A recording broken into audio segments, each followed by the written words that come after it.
I know exactly what everyone has been telling you your whole life. You've been told that you're overly sensitive. You've been told to toughen up.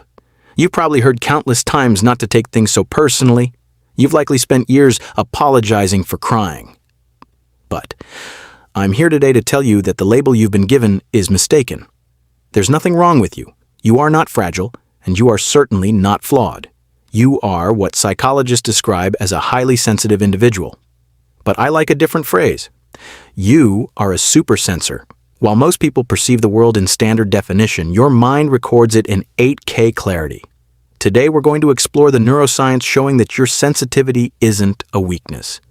It's a high-powered radar system the world urgently needs. To truly understand yourself, we need to examine your hardware. This isn't just a personality trait, it's biology.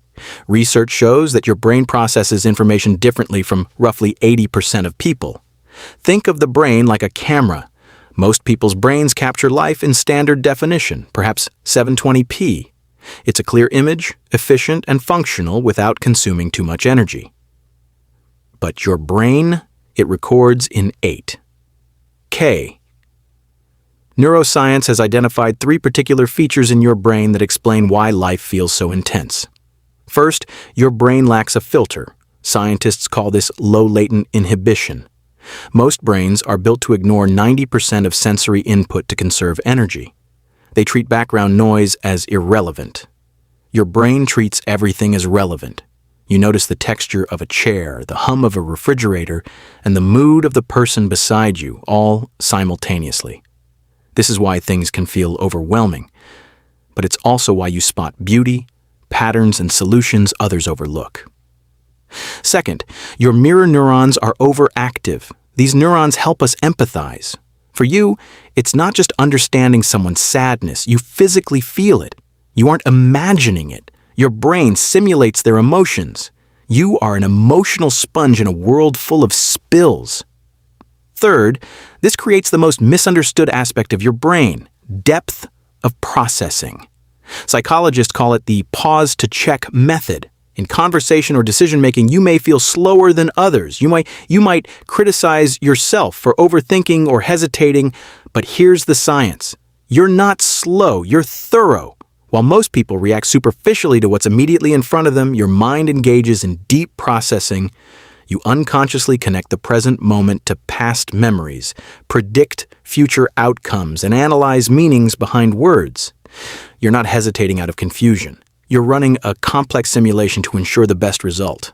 That's not a flaw, it's high-level computation. You might wonder, if this makes life so challenging, why did evolution preserve it? This is crucial. If sensitivity were a weakness, natural selection would have removed it long ago. But it didn't. Why? Because the tribe needs you. In ancient societies, warriors, the less sensitive majority, were vital for hunting and fighting. They were brave and risk-taking, but a tribe of only warriors would fail. They'd charge into danger without planning. The tribe needed careful observers. That's you. You noticed the change in weather before the storm. You sensed deception in neighboring groups. What seems like a vulnerability is actually an advanced early warning system. Modern society is loud, fast, and aggressive. It favors warriors. That's why you often feel out of place. But being out of place doesn't mean you lack value. Carrying this radar has a cost. Because you process so much, your limits are reached sooner. When you retreat to a quiet room or suddenly shut down, it's not drama. It's your system reaching capacity. But science gives a beautiful metaphor. Most people are like dandelions, resilient. They can thrive anywhere. On a crack in the sidewalk or in a lush garden, they survive in almost any environment. You're an orchid. In harsh, noisy, or toxic surroundings, you struggle. You may have blamed yourself for not being a dandelion, but research shows something called vantage sensitivity. Placed in the right conditions, proper light, soil, and care, an orchid doesn't just survive. It blooms with complexity and beauty that a dandelion cannot match. You don't need to toughen up to survive the sidewalk. You need to move to the greenhouse. When you design your life to support your sensitivity, you don't just keep up, you excel. Here's my advice. Stop trying to install a stronger filter. You cannot change your biology, nor should you want to. The world already has too much numbness. You don't need thicker skin. You need to be exactly who you are. Protect your gift. Build boundaries. Respect your need for silence. And when someone tells you that you're too sensitive, pause. Smile inwardly and remember the truth. You are not broken. You are perceiving life in 8K. In a disconnected world, your ability to feel deeply isn't a burden. It's your defining strength.